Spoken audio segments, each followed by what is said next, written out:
मुझे बहुत अच्छा लगा कि जिस हिसाब से अपने रज़ाकारी पार्टी, क्योंकि कासिम रिजवी की रज़ाकारी पार्टी को उसने गोद लिया था और पाकिस्तानी मानसिकता के हिसाब से वो मजलिस इत्तेहादुल मुस्लिमीन चला रहा था, और आज भी उसके पार्टी पॉलिटिकल पार्टी के अवेसी के में MOU को पढ़िएगा, मेमोरेंडम को पढ़िएगा, या फहरिस्त जो लिस्ट उसकी बनी रहती है नेताओं की, उसमें दूर दूर तक आपको कोई हिंदू नहीं दिखाई देंगे। आज तक आपने नहीं देखा होगा कि कोई MIM का प्रवक्ता हिंदू बना है। आज तक आपको नहीं दिखा होगा कि अवेसी के मंच पर कोई हिंदू महिला या कोई मुस्लिम महिला वहाँ पर बैठ करके उनको एक बड़ा दर्जा दिया गया है या बड़ा प्रोफाइल दिया गया है।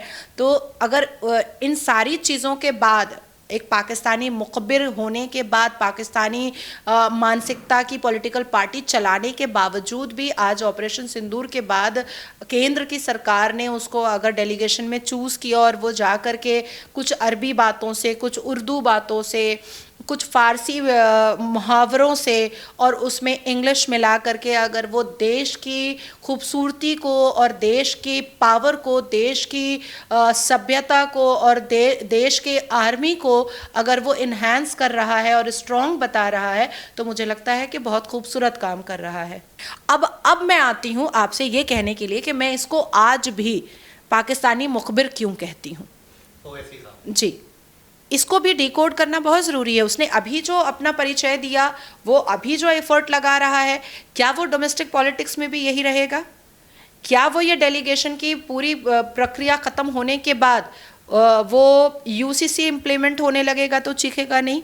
क्या NRC होगा तो वो चीखेगा नहीं? क्या वक्फ बोर्ड के नए संशोधन बिल 2025 के खिलाफ वो अभी भी बोलता रहेगा? क्या अभी भी वो पार्लियामेंट में मुसलमान बेटियों की प्यूबर्टी और पीरियड्स और ब्लड के बारे में बात करता रहेगा कि age of puberty is age of marriage? ये सब करता रहेगा? क्या ऐसा है कि डोमेस्टिक पॉलिटिक्स अवेसी बिल्कुल अलग रखना चाहता है, बिल्कुल पाकिस्तानी मुखबिर की तरह रखना चाहता है और इंटरनेशनल जियो पॉलिटिक्स में वो अपना नाम पैदा करने के लिए ये सारा हिजाब उसने ओढ़ा है और गिरगिट की तरह रंग बदला है? अब बात ये भी आती है कि पाप तो धोना पड़ेगा ही अवेसी को, क्योंकि पिछले 20-22 सालों से अवेसी ने पाकिस्तान को एक मैसेज भेजा कि भारत के मुसलमान बहुत अत्याचारित हो रहे हैं, भारत के मुसलमान बहुत परेशान हैं। और जब से मोदी जी की सरकार आई, अवेसी और भी ज़्यादा चीखने लगा। आप शायद अवेसी को जितना अब देखा जाता है न्यूज़ में, जितनी अब उसके स्टेटमेंट वायरल होते हैं, जितना ज़्यादा अब अवेसी आक्रोश में आया है, जब तक कांग्रेस की सरकार थी तब तक अवेसी इतना आक्रोश में नहीं था, इतना एनर्जेटिक नहीं था, या इतनी सभाएं नहीं करता था। अवेसी चुपचाप रहता था, क्योंकि कांग्रेस से जितने भी क्रिमिनल, जहादी, आतंकी, बलात्कारी मुसलमान थे वो बहुत खुश रहते थे, तो अवेसी भी खुश रहता था। अब जैसे ही भारतीय जनता पार्टी की सरकार केंद्र में आकर के बैठी है, ये संवैधानिक सरकार है, ये कानून का उल्लंघन ना करने देने वाली सरकार है, लॉ एंड ऑर्डर को बहुत मजबूती से देश पे इम्प्लीमेंट करवाने वाली सरकार है। भाई रेप करोगे तुमको जेल तो हम भेजेंगे, यासिन मलिक को हम तिहाड़ जेल तो हम भेजना ही पड़ेगा। अब याकूब मेमन के जनाजे की नमाज कोई पढ़ के बताए तो? इतने सारे पाकिस्तानियों को इस देश से बाहर निकाला गया ऑपरेशन सिंदूर के बाहर, किस छाती सबने पीटी, लेकिन क्या शाहीन बाग 2 बना पाए ये लोग? नहीं बना पाए। तो अवेसी जब से मोदी जी की सरकार आई तब से अवेसी जो है बहुत ज़्यादा चीखने लगा था, और पिछले 12-13 साल में अवेसी ने पाकिस्तानियों को बहुत सारे मैसेजेस भेजे अपने स्पीच के माध्यम से कि मुसलमान यहाँ पर बहुत अत्याचारित हैं। कभी ये कह रहा है कि मुसलमानों की ज़मीन छीन ली जा रही है, अल्लाह का घर छीन लिया जा रहा है, हमारे इमामबाड़े छीन लिए जा रहे हैं, हमारे कब्रिस्तान छीन लिए जा रहे हैं, अवैध निर्माण पर अब वो मदरसा हो, मस्जिद हो, वो टूटेगा। भाई ये तो देश का कानून बोल रहा है, जब उसको तोड़ा जा रहा है, देखो अल्लाह की ज़मीन छीन ली जा रही है, अल्लाह का घर छीन लिया जा रहा है। तो इस तरीके से असदुद्दीन अवेसी ने अपने रजाकारी होने का सबूत दिया था। अब असदुद्दीन अवेसी को लग रहा है कि भैया बीजेपी तो शायद माफ़ कर भी दे, लेकिन बजरंग दल वाला लड़का लोग तो माफ़ नहीं करेगा, विश्व हिंदू परिषद का लड़का लोग तो माफ़ नहीं करेगा। ये जो नाजिया जैसी सनातनी मुसलमान है, ये लोग तो माफ़ नहीं करेगी। ये जो हमारे हिंदुत्ववादी जो लड़के जो तिलक लगाकर घूमते हैं, ये तो हमें माफ़ नहीं करेंगे। कहीं ऐसा ना हो कि शेरवानी फाड़ फोड़ करके ये लोग मारे पीटे हमको। तो इसलिए अच्छा है कि गिरगिट की तरह रंग बदल लो और थोड़ा सा राष्ट्रवाद हो जाओ। तो यही हम देख रहे हैं। लेकिन अगर राष्ट्रवाद हो करके वो विदेश जा करके भारत की प्रशंसा कर रहा है तो ये अच्छा है और इसको रहना चाहिए। आपने जो सारी बातें बताई कि वो सारे मुद्दों को लेकर के फिर से मतलब बहस तो नहीं करेंगे, तो यही तो चीज़ वो कह रहे हैं कि हम जो मुसलमानों के प्रति माहौल पूरे देश में एक बनाया गया गलत नैरेटिव, उसी को तो सुधारने की कोशिश है। ये फैलाया कौन? आपने फैलाया, मैंने फैलाया, मोदी जी ने फैलाया, किसने फैलाया? एक कांग्रेस ने फैलाया, जो अभी तो बिल्कुल ठप्पा ही लग चुका है कि कांग्रेस जो है वो पाकिस्तान का प्रवक्ता हो चुका है। और एक अवैसी फैलाता था। आप सोचिए कि वक्फ पर उसने कितनी हेट्रेड स्पीचेस दिया है।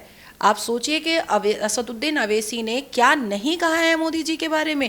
एक तो उसके खुद के नाम में असदुद्दीन अवैसी डी आता है, वो कभी नहीं कहता असदुद्दीन अवैसी, लेकिन वो मोदी जी को हमेशा मोदी कहता है। भाई तेरे नाम में भी तो डी आ रहा है, तो तू क्यों नहीं अपने आप को असद उद्दीन कहता है? तो चढ़ाता है वो चढ़ाता है, वो मजाक बनाता है। अब मैंने तो आपको एग्जाम्पल दे दिया ना कि जिस असदुद्दीन अवैसी के नाम में खुद 3 बार डी आता है, असद उद्दीन, डबल डी लगा उद्दीन में, तो तू बोलना अपना नाम असद उद्दीन, तू क्यों नहीं बोल रहा है? तो मोदी जी को मोदी बोलता है, क्यों बोलता है भाई?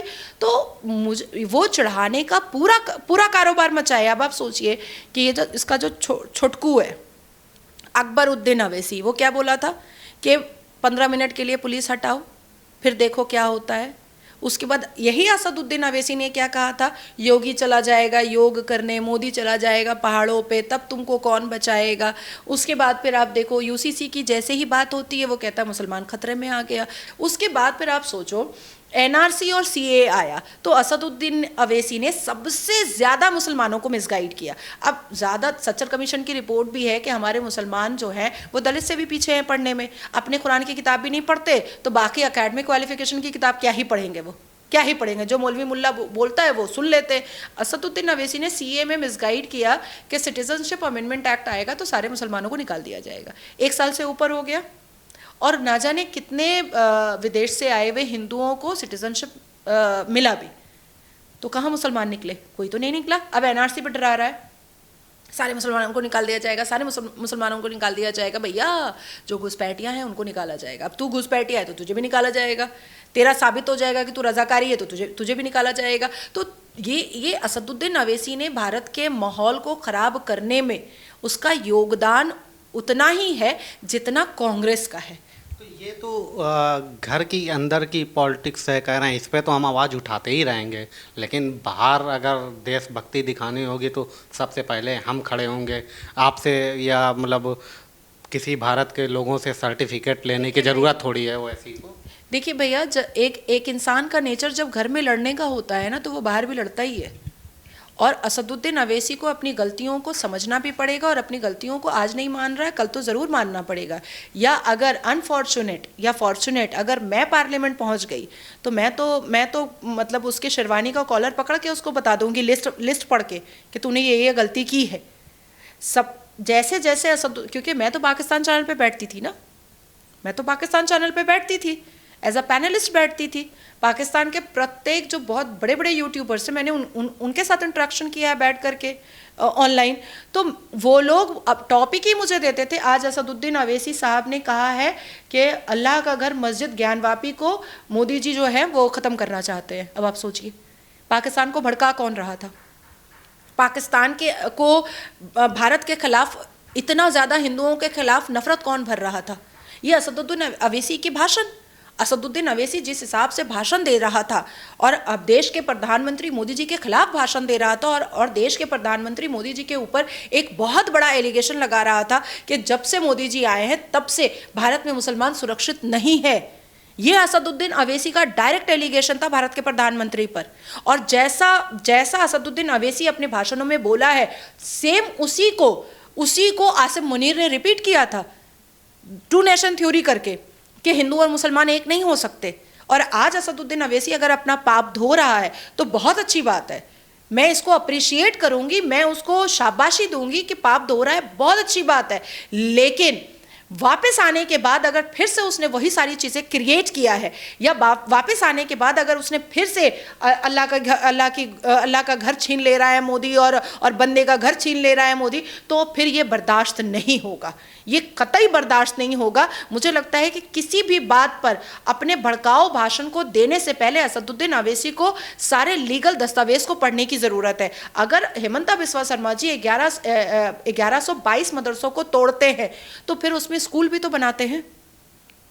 अगर योगी आदित्यनाथ जी मदरसों की इंक्वायरी करवाते हैं और वहाँ पर एनसीईआरटी के ऑफिसर जाकर के ये कहते हैं कि आप बच्चों को सिर्फ इस्लाम क्यों पढ़ा रहे हैं, कुरान क्यों पढ़ा रहे हैं, आप उसको इतिहास पढ़ाइए, आप उसको विज्ञान पढ़ाइए, आप उसको ज्ञान दीजिए। भाई हमारे मदरसों के बच्चों को राष्ट्रपति कौन है इस देश की ये भी नहीं पता है, दुनिया गोल है कि चिपटी है ये भी नहीं पता है। चंद्रयान 3 सक्सेसफुल होता है, वो कहते हैं नहीं दुनिया तो चिपटी है, नहीं चांद पे कैसे कोई जा सकता है। हमारे प्रॉफिट मोहम्मद ने तो अशदों की उंगली से, शहादत की उंगली से चांद के 2 टुकड़े कर दिए थे। भाई तुम कौन से इल्यूजन में रह रहे हो, तुम कौन से मिथ में रह रहे हो। हमारे मुसलमान बच्चों को शिक्षित होने की ज़रूरत है, ये मदरसे के पीछे लगा हुआ है। आप सोचिए कि जिस साल ईरान में माशा अमीनी हिजाब के खिलाफ में अपनी जान दे डाली, हिजाब ना पहनने के लिए उसने अपनी जान की परवाह नहीं की, उसी साल में यहाँ पर हिजाब के पक्ष में कौन चिल्ला रहा था? आरफा खानम शेरवानी, जो अपना क्लेवेज भी दिखाती है कपड़े में, और टाइट इतने भैंसे जैसे बदन पे टाइट कपड़ा भी पहन लेती है,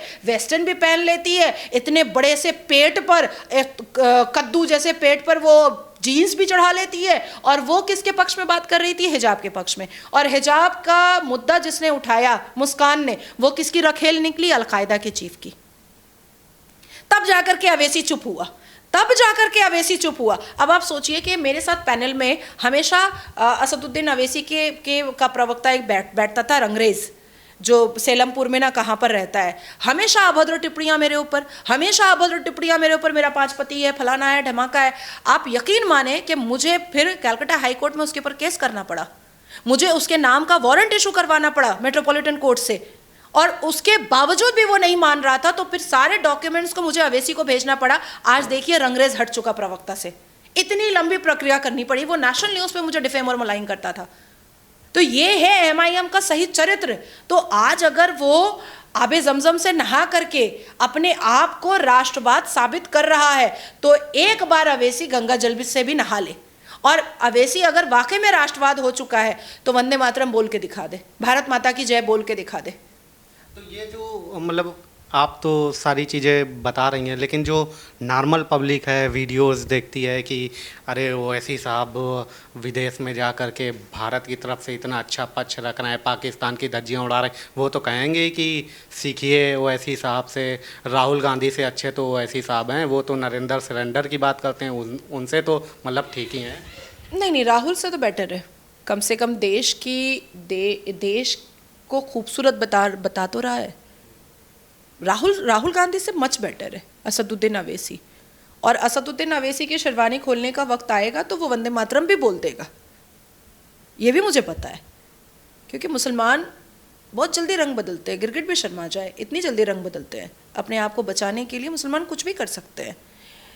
राहुल गांधी जो है वो दीमक है, उसके बाप दादा नाना दादी ने देश को ऐसा खोखला किया कि अगर मोदी जी नहीं आते तो ये देश बैठ जाता। आप सोचो कि एक अलमारी में जब दीमक लगता है तो वो दूर से खड़ा लगता है, लेकिन एक ठोकर मारो तो वो बैठ जाता है, पूरा भूसा बन जाता है, फिर वो अलमारी आपको दिखाई नहीं देता है। तो नेहरू परिवार, गांधी परिवार ने यही किया है देश के साथ।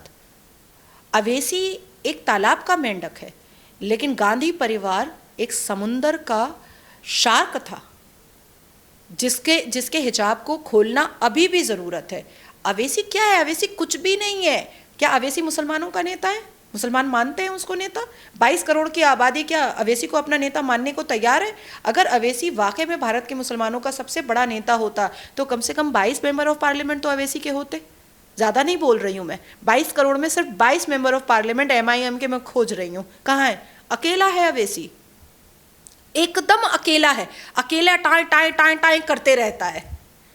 क्या आज अगर आप मुसलमानों से पूछो कि असदुद्दीन अवैसी मुसलमानों के नेता हैं और आप उनसे हर चीज़ों के बारे में डिस्कशन कर लीजिए और भारत के प्रधानमंत्री के साथ बैठ करके वो आलोचना कर लेंगे, दैट्स इनफ।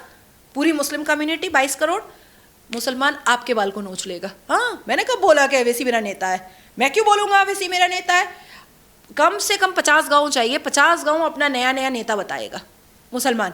इसलिए मैं कह रही हूँ कि अगर अवैसी अपना पाप धो रहा है तो ये उसके लिए बहुत शाइनिंग और ब्राइट वाला उसके लिए सिचुएशन है। वो पाप धो ले और आने के बाद वो एक प्रेस कॉन्फ्रेंस करे और कहे कि मुझसे गलती हुई थी जो मैंने बुरहान वानी को शहादत का दर्जा दिया था, मुझसे गलती हुई थी कि मैंने याकूब मेमन के जनाजे की नमाज़ पढ़ी थी, मुझसे गलती हुई थी कि मैंने अफजल हम शर्मिंदा है तेरे कातिल जिंदा है मैंने नारा लगाया था।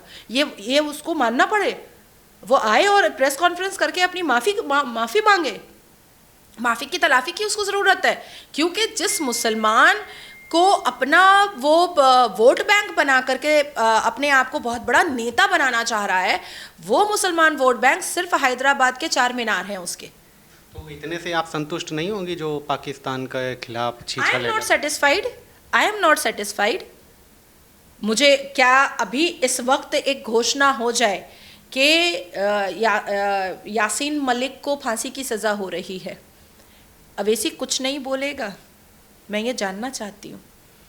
अभी इस वक्त ये घोषणा हो जाए, कल सुबह हम उठे और एक मैसेज आ जाए कि जाकिर नायक अरेस्ट हो चुका है और लाल किला में उसको फांसी दी जा रही है, क्या अवैसी चुप रहेगा? मैं पूछ रही हूँ, मेरा सवाल है।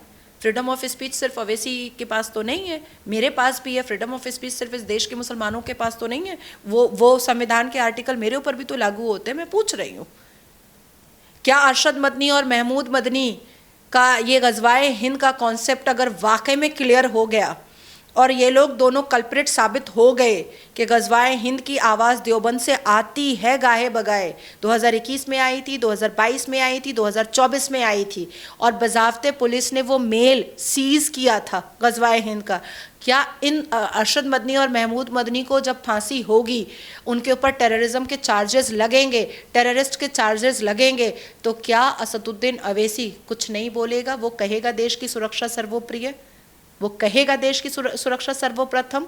सवाल बहुत सारे हैं।